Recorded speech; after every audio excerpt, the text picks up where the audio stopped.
السلام علیکم۔ اسلام کے اندر اللہ کو سب سے زیادہ ناپسندیدہ کام جو اسلام میں جائز ہے وہ طلاق ہے۔ جب کوئی مرد اپنی بیوی کو بغیر کسی شرعی عذر کے طلاق دے تو اللہ کا عرش ہل جاتا ہے۔ ایک اندازے کے مطابق صرف راولپنڈی اسلام آباد میں 40% ان لڑکیوں کو طلاق ہو جاتی ہے جن کی شادی کو صرف 3 ماہ کا عرصہ بھی نہیں گزرا ہوتا ہے۔ آج میں آپ کو شوہر کو خوش رکھنے کے 101 طریقے بتاؤں گی۔ اگر کوئی بیوی چاہتی ہے کہ اس کی ازدواجی زندگی خوشگوار گزرے اور وہ ان طریقوں پر 50% بھی عمل کر لے تو یقیناً ان کی زندگی بہتر گزرے گی۔ ان طریقوں میں کچھ درج ذیل ہیں جو میں آپ کو بتانے لگی ہوں۔ اپنے شوہر کے مشاغل میں شمولیت کرنا، شوہر کے کام کی تعریف کرنا، شوہر کے ساتھ کھیلنا، گھر ایسا بناؤ کہ جہاں کام سے تھکا ہوا شوہر آ کر سکون محسوس کرے، شوہر کی مسکراہٹ کا مسکراہٹ میں جواب دینا، شوہر کی سلامتی کی فکر کرنا اور دعا کی صورت میں اظہار کرنا، گھر کی صفائی کے دوران شوہر کی رکھی ہوئی چیزوں کی حفاظت کرنا اور انہیں سلیقے سے رکھنا، شوہر کے ساتھ اکٹھے سفر کرنا، گھر پر شوہر کو تنہا نہ چھوڑنا،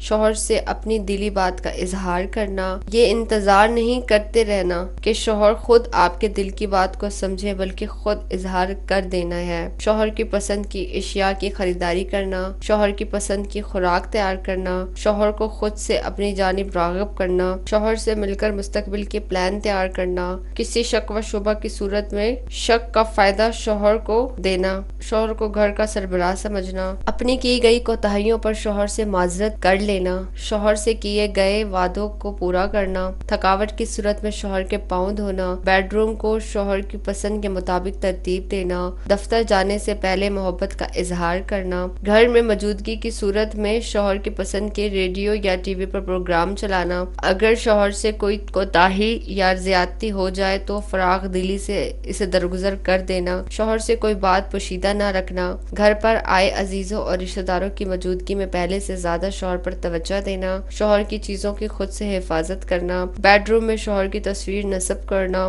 اکٹھے عبادت کرنا، فارغ اوقات میں شوہر کے بالوں میں انگلیاں پھیرنا، خود کو شوہر سے منسوب کرنا، دوسروں کی موجودگی میں شوہر کی کسی بات کی مخالفت نہ کرنا، شوہر کی غیر موجودگی میں اس کی کسی بات کا دفاع کرنا، شوہر کی بیماری کی صورت میں ان کا خاص خیال رکھنا، شوہر سے گفتگو کرتے ہوئے ان کی آنکھوں میں جھانکنا، شوہر کی تصویر بیڈ روم میں لگانا، شوہر کی ہر بات پر اعتماد کرنا، اکثر و بیشتر اکٹھے تصاویر بنوانا، شوہر کا کسی اور سے موازنہ نہ کرنا، دفتر جاتے ہوئے دروازے پر شوہر کو رخصت کرنا اور دروازے پر مسکراہٹ سے استقبال کرنا، شوہر کے کپڑوں کا خاص خیال رکھنا، باتوں کے لیے شوہر کے ساتھ کوڈ ورڈز بولنے چاہیے، شوہر کی محبوب بننا نہ کہ اس کی ماں بننے کی کوشش کرنا، شوہر کا دوست بننا، شوہر سے ہر بات اپنی شیئر کرنا، شوہر کے لیے خود کو سنوارنا، ازواجی امور میں شوہر کو مایوس نہ کرنا، شوہر کے نصیحت کو سننا اور اس پر عمل کرنا، شوہر کو شکایت کا موقع نہ دینا،